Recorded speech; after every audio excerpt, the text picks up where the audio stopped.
why they keep trying to make scary episodes of people on planes. Planes aren't scary. Unless they're falling out of the sky, maybe, but they're not scary. Hi, everybody. My name's King Noosme. I asked you guys what episode of The Haunting Hour you guys wanted to see, and Wait a minute. No, I didn't. I wanted to talk about this episode. Me. It's my channel.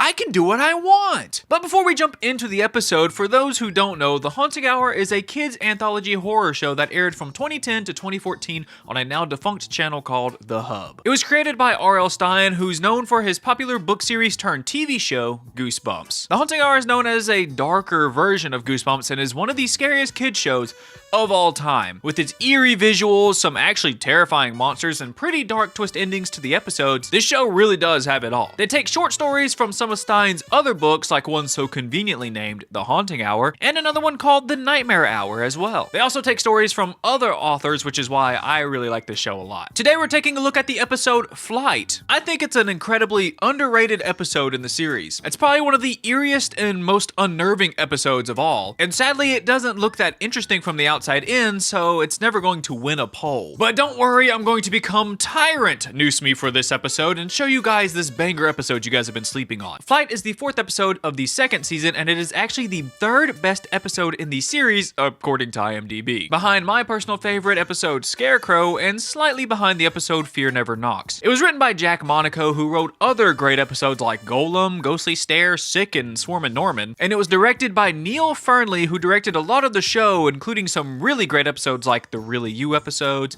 Pumpkinheads, Dreamcatcher, the Grampire episodes, and a ton more. So this episode is just set up to be a great episode. And that's really all I've got for right now, so let's quit yapping and get into the episode. Wait, before we get into the episode, we got an extension! For those who don't know, I am trying to make some merch of myself, and I decided to make a plushie of myself for my first merch endeavor. I'm working with this company called Gimme Swag to make this plushie, but they want to make sure people are actually interested in it and will buy it. So they're asking just 100 people to pledge $2 and promise that they will buy the plushie whenever it releases. As of right now, me recording this, we are literally 75% of the way there. We just need 25 more pledges. And since we're so close, they actually are kind enough to give us a little bit of an extension. So you just have 2 more days after I post this video to pledge $2 and possibly get a plushie of me. And if we somehow don't get 100 pledges, don't worry, you'll just get your $2 pledge back and you'll have nothing to worry about. So if you're interested in pledging, just click the link below. It is just $2. And I just want to clear something up. You are pledging $2 and then you'll pay the rest of it whenever the plushie comes out. So it's not just a $2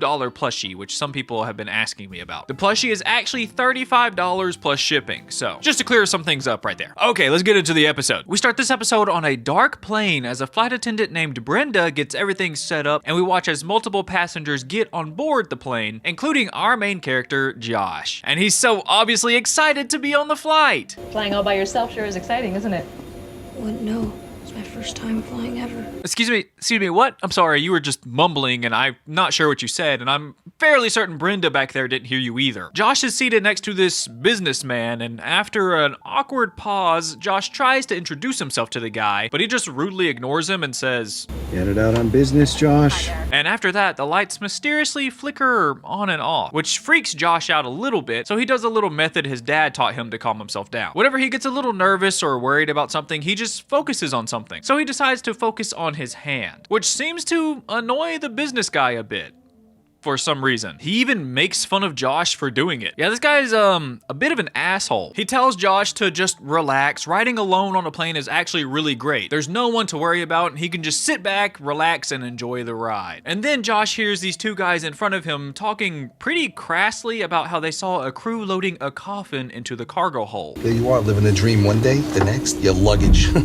You guys can be a little bit more sensitive about the topic. You gotta be so mean. This news also freaks Josh out a bit, but at the same time, he thinks it's cool? But the businessman corrects Josh and tells him that it's not cool in the slightest, and that they should have loaded the body on the plane first while no one was on the plane so nobody would be able to see it. He views it as disrespectful for them to do it while everyone is on the plane to see. Give the poor soul some dignity, show some respect. And yeah, I kind of agree with him on this. They probably should have loaded him first. It also wouldn't cause such a commotion on the plane, you'd think. Next, Josh watches as this mysterious old lady boards the plane. She eerily stares Josh down and walks up to him and says, "There's nothing to be nervous about." Everything is happening as it should. Hey, can somebody get this grandma away from the child? She's being all weird and like touching him and stuff. I don't think that's appropriate. She takes her seat behind him and stares at him for an uncomfortable amount of time. Even when she's blurred out in the background, you can see her staring at him. And now that the plane is taking off finally, let's talk about the actors. Josh is played by Dakota Goyo, and sadly he isn't in another episode of The Haunting Hour, but you might recognize him as young Thor in the first Thor movie, or even Max from the movie Real Steel. He also voiced the kid Jamie in the movie Rise of the Guardians, which is one of my favorite movies. I love that movie so much. He was also in a horror movie called Dark Skies, which I haven't seen, but it does look pretty interesting. Next up is the douchey business guy. The character's name is Vincent, and he is played by Tobias Slezak, and he was in 2 other Haunting Hour episodes. He was the dad in the episode The Intruders, and Lyle in the episode Goodwill Towards Men. Next up we have Brenda, the flight attendant, and she's played by Joanna Newmarch, and she was also in the episode Red Eye as Monica. And she's been in a lot of other horror shows like Supernatural, The Outer Limits, and even the new Twilight Zone series. And lastly, we have the creepy old lady. Her character name is Claire, but she is played by Mary Black. She was also in the episode Grandpires as Gladys, the day I found out Gladys isn't spelled with an I. Whoops. But she's a pretty famous character actor. Most of the time she's playing a grandma in something like the series So Weird that I've mentioned on the channel before. But yeah, it's enough of that. Let's get back to the episode. Josh asks Vincent how long the flight will take, and Vincent facetiously says, You in a hurry? Josh is flying to go visit his dad and meet his dad's new girlfriend. But Josh really doesn't want to go, and this is when we learn that Josh's parents got a divorce. And he's still a little bit upset about it. It's just ever since my dumb parents' dumb divorce. It seems like his dad is the one to blame for the divorce, and he also moved on a little too quickly for Josh's liking. And ever since his parents got divorced, his dad has been really adamant on seeing Josh, even when Josh doesn't want to see him. Vincent finally chills out with all the sarcasm and assholery to be real with Josh. He says that divorce is hard and moving on is even harder. But ultimately, Vincent doesn't know much about the subject because he's actually never been married. Because he's such a busy guy, he's always on business. He can't possibly be tied down to one girl. Vincent then tries to get Brenda's attention for something, but she either can't hear him or she just completely ignores him on purpose, which makes him super upset that this plane doesn't have first class. He had to take the puddle jumper with no first class. Talk about being pretentious. He's like, oh, I gotta sit next to a stinky kid, now I don't get first class? Okay. Later that night, we see the plane is flying through a thunderstorm. The storm is so bad that it wakes Josh up, and he takes a look around to see that everyone else is dead asleep. Everyone except Claire. He takes a second to wake up a little bit more, and then he glances back at Claire and sees it was actually a dream. Or was it? Okay, bro, I know you're scared right now, but please wipe the drool off your face. It's getting on my nerves. I'm tired of looking at it. The nightmare scares him pretty bad, so he does the hand focus thing again, and Vincent asks Josh if he's okay, and that's when Josh lets him know about the weird nightmare. He tells Vincent that the old lady turned into the Grim Reaper just for a second, which seems to make Vincent a bit uncomfortable. And Josh kind of goes in describing in great detail what the Grim Reaper is, like this guy doesn't know, which makes Vincent freak out a bit. So he tells Josh to keep his voice down so he doesn't freak anyone else out, and to stop talking about it because he's freaking himself out. Then he tells Josh to just get up and walk around for a second to clear his mind and stretch his legs a bit. So he does. After quickly sneaking past the creepy old lady, of course. Vincent was acting all cool and tough with Josh sitting next to him, but after Josh leaves, he's very obviously spooked by the old lady as well. Josh stands in the back room for a second and peeks at the old lady through the curtains. She started staring at me as soon as you walked by, really staring. What the? How did he get back here so fast? Bro tapped into the Speed Force or something, dude. He got so spooked he ran back there. Vincent tells Josh that now he can't help but think that this sweet old lady is the Grim Reaper, and that it's starting to freak him out too. And they take another peek through the curtains to see that she's just knitting. Never mind. Now they both are panicking that the Grim Reaper is on their plane, and they try to think of a reason that they would be there. Vincent thinks of the worst and figures that the plane is going to crash and everybody on board is going to die. But Josh thinks that maybe it has something to do with the dead body in the belly of the plane. The Reaper just wants to take the soul with them, and the spirit must be hiding somewhere on the plane. Sadly, they don't know who the spirit could be. Josh wants to try and help the spirit escape the Reaper, but Vincent is, smart and says that that is a pretty stupid idea. And sadly, he's right. I mean, it's the Grim Reaper. Vincent suggests that they just go back to their seats and lay low until the flight is over and stay out of the Reaper's way. So Josh braves the walk back to the seat, quickly walking past the Reaper again. And when he makes it back to his seat, Vincent is already there, but he was just behind Josh a couple of seconds earlier. That means Vincent is dead. It's you. You're the corpse. You're a ghost. Don't say that. This news seems to be just as shocking to Vincent as it is to Josh, and that's when No standing in the aisle during flight, sweetie.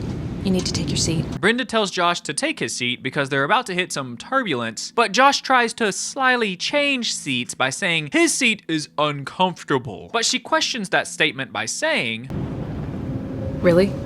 You have 2 whole seats to yourself. which confirms both of their worst fear. Vincent is in fact the soul the Reaper is here for. Vincent is still in denial that he's the ghost, but every time he gets a little upset, something goes wrong with the plane. At first it was just sudden turbulence, and the second time, sparks start flying from all the lights. And to prove to Vincent that he is a ghost, Josh asks him to hold his hand out, and when he does, Josh pushes his hand straight through Vincent's. This suddenly makes all the memories of his death flood back to him. Vincent's face turns pale and corpse-like as he recalls a really bad car accident that he never woke up from. Vincent then goes on a rant about how he worked so hard to get what he wanted in life, and it ended so suddenly that he didn't even know he was dead. And now he's just a corpse in a coffin at the bottom of a plane. And this is how it ends?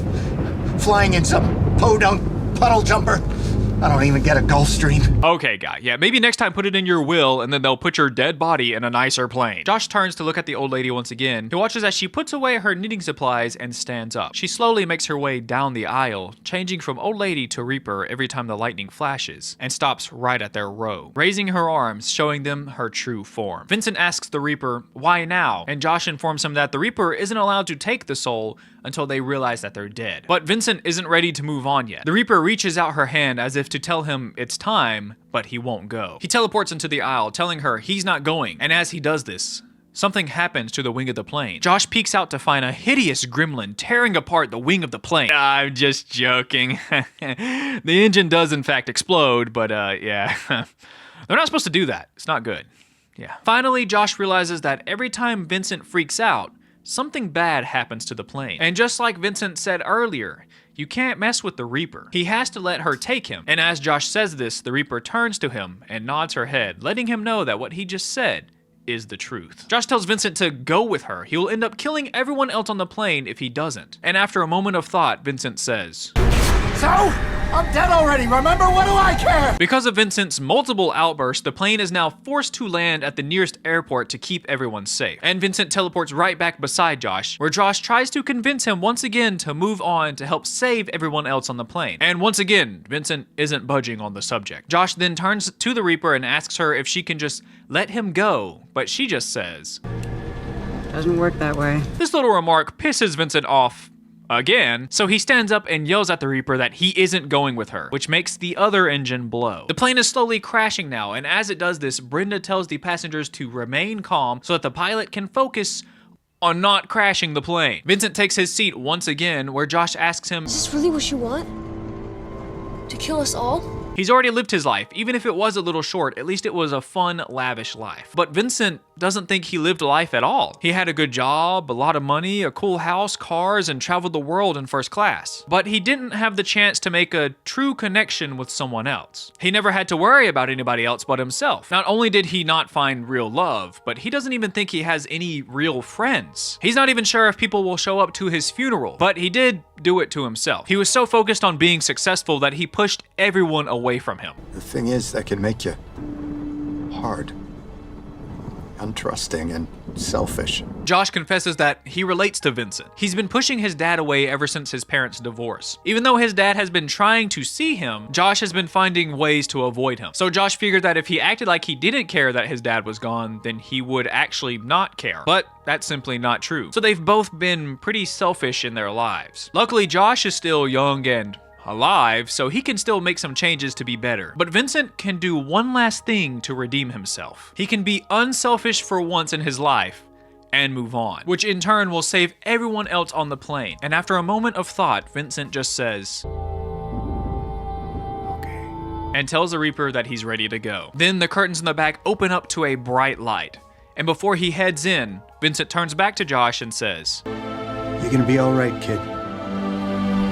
and and moves on. Instantly, the plane's power turns back on and the engines start working again. And then the sweet Miss Claire gives Josh a smile, letting him know that Vincent is going to be okay. We cut to the next morning. The plane lands and Brenda is tasked with walking with Josh to his dad. But before they head inside, Josh stops and tells Claire that he knows why she let him and Vincent meet. That they were similar in many ways and that they actually needed each other to help realize that. And in a way, it helped both of them move on. It helped Josh move on from his anger and resentment he had for his parents' divorce, and it helped Vincent move on from, well, living. And once again, she gives Josh a smile, letting him know that he's right. And he leaves her by saying, Later. Without a doubt.